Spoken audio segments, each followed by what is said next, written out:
Hi, എല്ലാവർക്കും spoken English ക്ലാസ്സിലേക്ക് സ്വാഗതം.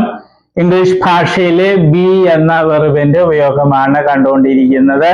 ബി എന്ന വെർബിന്റെ പ്രധാനപ്പെട്ട ഒരു ഉപയോഗമാണ് സാന്നിധ്യം, പ്രസൻസ് കാണിക്കാൻ വേണ്ടി ഈ വെർബ് ഉപയോഗിക്കും. അതിന്റെ കുറെ ഉദാഹരണങ്ങൾ നമ്മൾ കണ്ടു. ഉദാഹരണമായിട്ട് ഐ ഷുഡ് ബി ഹിയർ, ഞാൻ ഇവിടെ ഉണ്ടായിരിക്കണം. അതിന്റെ ചോദ്യവും നെഗറ്റീവ് എല്ലാം നമ്മൾ കണ്ടതാണ്. ഞാൻ ഇവിടെ ഉണ്ട്, ഐ ആം ഹിയർ. ഞാൻ ഇവിടെ ഉണ്ടായിരുന്നു, ഐ വാസ് ഹിയർ. ഇപ്പോൾ നമ്മൾ കാണുന്നത് ഞാൻ ഇവിടെ ഉണ്ടായിരിക്കും. ഞാൻ ഇവിടെ ഉണ്ടായിരിക്കും. ഉണ്ടായിരിക്കും എന്നുള്ളത് എങ്ങനെയാ കിട്ടുന്നത്?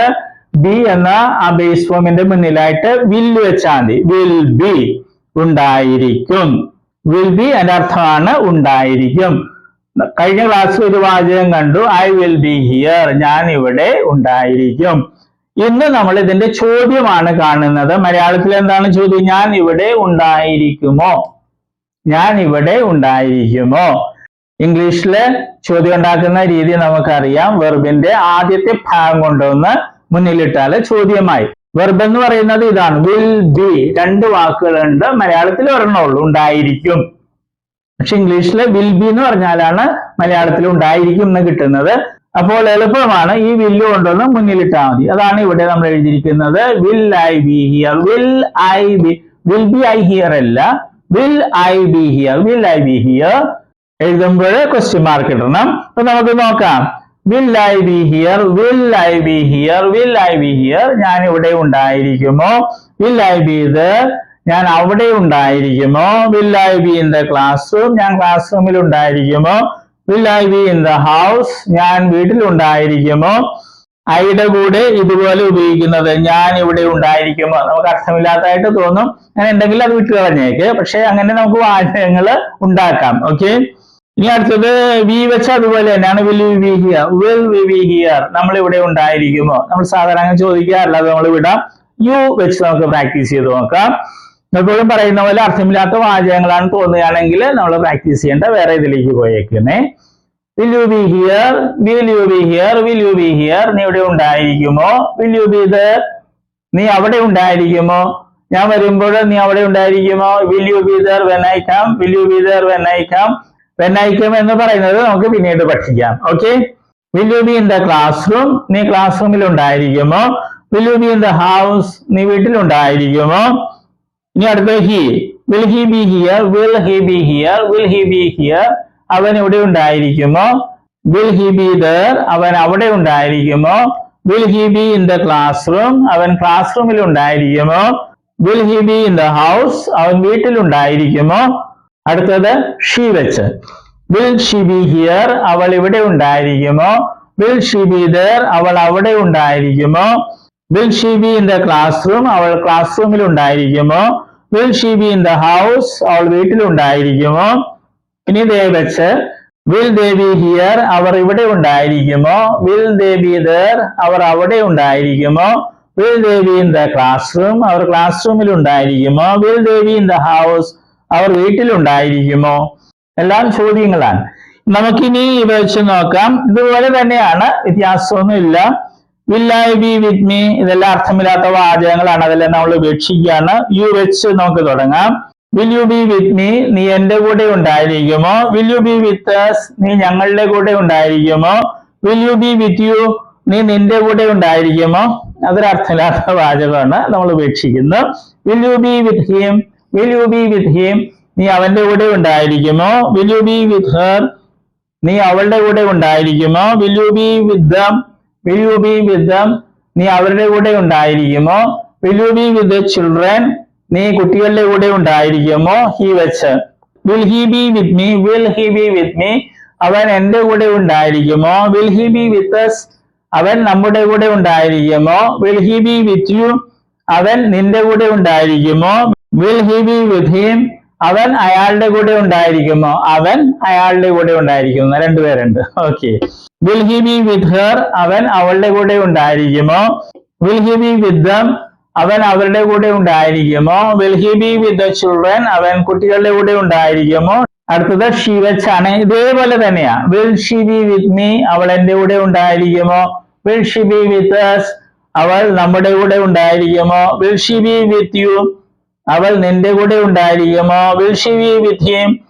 അവൾ അവന്റെ കൂടെ ഉണ്ടായിരിക്കുമോ? Will she be with her? അവൾ അവളുടെ കൂടെ ഉണ്ടായിരിക്കുമോ? ഇവിടെ രണ്ട് സ്ത്രീകൾ വേണം. ഇവൾ അവളുടെ കൂടെ ഉണ്ടായിരിക്കും. അങ്ങനെയാണെങ്കിൽ അർത്ഥവത്താണ് ആ വാചകം. Will she be with them? അവൾ അവരുടെ കൂടെ ഉണ്ടായിരിക്കുമോ? Will she be with the children? അവർ കുട്ടികളുടെ കൂടെ ഉണ്ടായിരിക്കുമോ?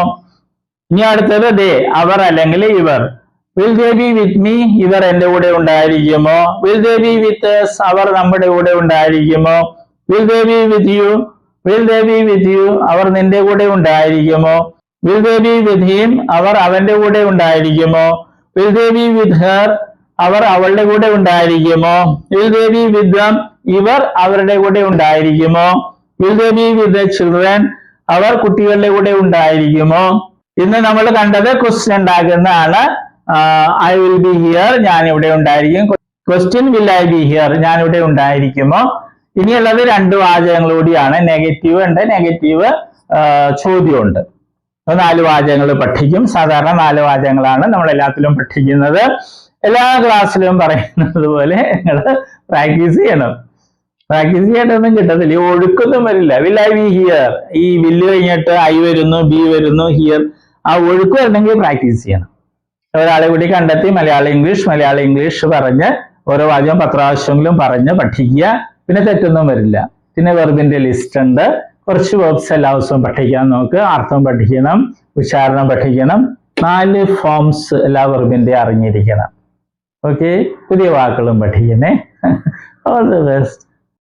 നമ്മൾ വെർബുകളാണ് കാണുന്നത്. വെർബ്സ് എന്ന് പറയുന്നത് ക്രിയകൾ അല്ലെ, വരിക, പോവുക എന്നൊക്കെ പറയുന്നതാണ് വെർബ് അല്ലെ ക്രിയകള്. അപ്പൊ വെർബിന് അല്ലെ ക്രിയക്ക് ധാരാളം രൂപങ്ങളുണ്ട്.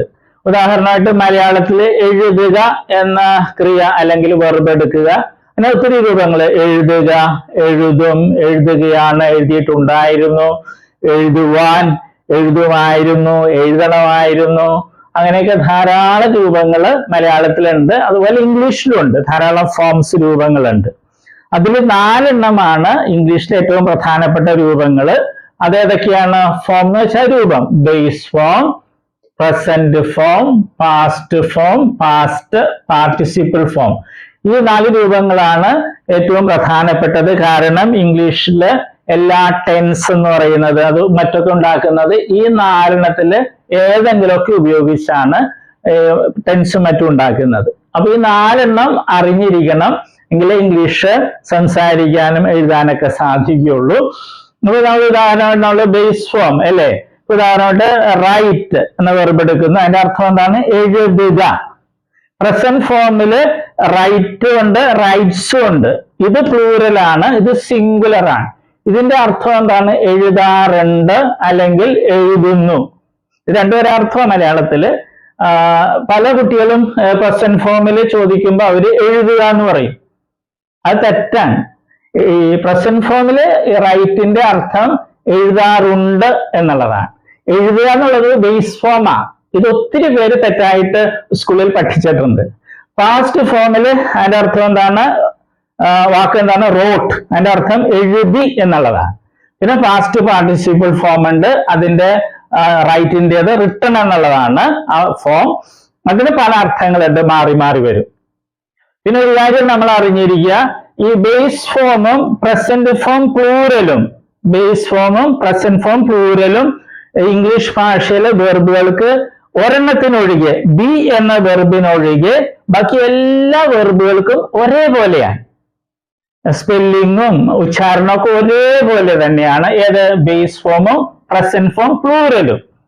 അർത്ഥം വ്യത്യാസമുണ്ട്. ബേസ് ഫോമില് എഴുതുക എന്നുള്ളതാണ് റൈറ്റ് എന്ന് പറയുമ്പോൾ, പ്രസന്റ് ഫോമില് റൈറ്റ് എന്ന് പറയുമ്പോൾ എഴുതാറുണ്ട് എന്നുള്ളതാണ്. ഇംഗ്ലീഷ് ഭാഷയില് 1,70,70,000-ലധികം വെർബുകൾ, ക്രിയകളുണ്ട്. അപ്പൊ അതില് ഈ വെർബ് ഒഴിച്ച്, ബി എന്നൊരു വെർബ് ഉണ്ട് ഇംഗ്ലീഷില്, അത് ഒഴിച്ച് ബാക്കി എല്ലാ വെർബുകളുടെയും ബേസ് ഫോമും പ്രസന്റ് ഫോം പ്ലൂറലും ഒരേപോലെ, ഒരേ സ്പെല്ലിംഗ്, ഒരേ ഉച്ചാരണം. ഓക്കെ, അതുകൊണ്ട് നമ്മൾ ഇത് പ്രത്യേകിച്ച് പഠിക്കില്ല. നമ്മൾ ഇത് 3 പഠിക്കുന്നത്. അത് നമ്മൾ സ്കൂളിൽ പഠിച്ചിട്ടുണ്ട് അല്ലെ. Come, came, come, go, went, gone, അത് തന്നെ സാധനം. പിന്നെ നേരെ ഒരു കാര്യവും കൂടി, ഇംഗ്ലീഷിൽ നേരത്തെ പറഞ്ഞു 1,70,000 വെർബ്സ് ഉണ്ട്. അതിൽ ഭൂരിഭാഗം വെർബുകളുടെയും ഈ പാസ്റ്റ് ഫോമും പാസ്റ്റ് പാർട്ടിസിപ്പിൾ ഫോമും ഉണ്ടാക്കുന്നത് ഈ പ്രസന്റ് ഫോമിന്റെ കൂടെ ഡി അല്ലെങ്കിൽ ഇ ഡി എന്ന് കൂട്ടിച്ചേർത്താണ്. ഒരിക്കൽ കൂടി പറയട്ടെ, ഇംഗ്ലീഷ് ഭാഷയിലെ ഒട്ടുമിക്ക വെർബുകളുടെയും പാസ്റ്റ് ഫോമും പാസ്റ്റ് പാർട്ടിസിപ്പിൾ ഫോമും ഉണ്ടാക്കുന്നത് ഡി അല്ലെങ്കിൽ ഇ ഡി എന്ന് പ്രസന്റ് ഫോമിന്റെ ഈ പ്ലൂറലിനോടുകൂടെ കൂട്ടിച്ചേർത്താണ്. അല്ലാതെ കുറെ വെർബ്സ് ഉണ്ട്. അപ്പൊ പക്ഷെ അതാണ് നമുക്ക് ഒത്തിരി ഉപയോഗിക്കുന്നത്. അതിലൊരു ഒരെണ്ണമാണ് ഇത്, റൈറ്റ്, റോട്ട്, റിട്ടൺ. ഇത് മൂന്ന് രീതിയാണ്. റൈറ്റ്, ഇത് വേറെ രീതി, റോട്ട്, ഇത് റിട്ടൺ. ഓക്കെ, അപ്പൊ നമ്മൾ ഇത് മൂന്നും പഠിക്കുള്ളൂ. നേരത്തെ പറഞ്ഞതുപോലെ ഇത് പ്രത്യേകിച്ച് പഠിക്കേണ്ട കാര്യമില്ല, ബേസ് അർത്ഥം അറിഞ്ഞിരുന്നാൽ മതി. ഓക്കെ, ഇപ്പൊ കമ്മിന്റെ അർത്ഥം എന്ന് പറഞ്ഞാൽ വരിക. ബേസ് ഫോമിൽ കം എന്ന് പറഞ്ഞാൽ വരിക എന്നായിരിക്കും. പ്രസന്റ് ഫോമിൽ വരാറുണ്ട് എന്നായിരിക്കും അതിന്റെ അർത്ഥം. ഉച്ചാരണവും സ്പെല്ലിങ്ങും ഒന്ന് തന്നെ ആയിരിക്കും. അപ്പൊ നമ്മളിത് 3 സ്കൂളിൽ നമ്മൾ പഠിച്ചിട്ടുണ്ട്. അത് ശരിയായിട്ടൊന്ന് മനസ്സിലാക്കണമെന്നേ ഉള്ളൂ. നമ്മളൊരു 16 ലിസ്റ്റ് വെർബുകൾ ഉണ്ടാക്കിയിട്ടുണ്ട്. ഏറ്റവും കൂടുതൽ ഉപയോഗിക്കുന്ന വെർബ്സ് ആണ്. ഇടിയും ചേർത്തതും ഉണ്ട്. പിന്നെ ഈ പ്രത്യേകതയുള്ള വെർബ്സും ഉണ്ട്. അത് നമ്മൾ പഠിക്കണം. ഇന്ന് കാണുന്നത് വെർബുകളുടെ ലിസ്റ്റിലെ 11ാമത്തെ ലിസ്റ്റാണ്. നമ്മൾ 4 ഫോംസ് ആണ് ഏറ്റവും പ്രധാനപ്പെട്ടതെന്ന് കാണുകയുണ്ടായി. Base form, present form, past form, past participle form. വെർബുകളുടെ ഈ ഫോം ഉപയോഗിച്ചാണ് ഇംഗ്ലീഷിലെ ടെൻസുകളൊക്കെ ഉണ്ടാക്കുന്നത്. അപ്പൊ ഇവ അറിയാതെ ഇംഗ്ലീഷ് നമുക്ക് പറയാനോ എഴുതാനോ ഒന്നും കഴിയില്ല. പക്ഷെ നമ്മൾ 3 ഫോമേ പഠിക്കുകയുള്ളൂ, പ്രസന്റ് ഫോമും പാസ്റ്റ് ഫോമും പാസ്റ്റ് പാർട്ടിസിപ്പിൾ ഫോമും. കാരണം ബേസ് ഫോമും പ്രസന്റ് ഫോം പ്ലൂരലും ഒരേപോലെയാണ് ഇരിക്കുന്നത്. സ്പെല്ലിങ്ങും അതുപോലെ ഉച്ചാരണവും. അങ്ങനെ അർത്ഥം വ്യത്യാസമുണ്ട്, അത് ശ്രദ്ധിക്കണം. പിന്നെ പ്രസന്റ് ഫോമിന് പ്ലൂരലും ഉണ്ട്, സിംഗുലറും ഉണ്ട്. ആദ്യം എഴുതിയിട്ടുള്ളത് പ്ലൂരലാണ്. സാധാരണ എസ് വരുന്നത് സിംഗുലർ ആണ്. ചിലതിന്റെ കൂടെ IS എന്നൊക്കെ ആയിരിക്കാം. അർത്ഥം ഒന്ന് തന്നെയാണ്, ഒന്ന് പ്ലൂരൽ, മറ്റേത് സിംഗുലർ. ഓക്കെ, നമുക്ക് തുടങ്ങാം. grow, grew, grown, blow, blew, blown, fly, flew, flown, throw, threw, thrown, know, knew, known, draw, drew, drawn, withdraw, withdrew, withdrawn. വെർബുകൾ പ്രത്യേകം ശ്രദ്ധിക്കുക, കാരണം ഇവ പ്രത്യേകതയുള്ള വെർബുകളാണ്. ഇവ പാസ്റ്റ് ഫോമും പാസ്റ്റ് പാർട്ടിസിപ്പിൾ ഫോമും ഉണ്ടാക്കിയിട്ടുള്ളത് ഡി എന്നോ ഇ ഡി എന്നോ കൂട്ടിച്ചേർത്തല്ല. മൂന്ന് രീതിയിലാണ് അല്ലേ, അത് പ്രത്യേകം ശ്രദ്ധിക്കണം. ഇനി വരുന്ന വെർബുകളിലൊക്കെ പാസ്റ്റ് ഫോമും പാസ്റ്റ് പാർട്ടിസിപ്പിൾ ഫോമും ഉണ്ടാക്കിയിട്ടുള്ളത് ഡി എന്നോ ഇ ഡി എന്നോ ഈ പ്രസന്റ് ഫോം പ്ലൂറലിന്റെ കൂടെ കൂട്ടിച്ചേർത്താണ്. അപ്പൊ നമുക്കവ കാണാം.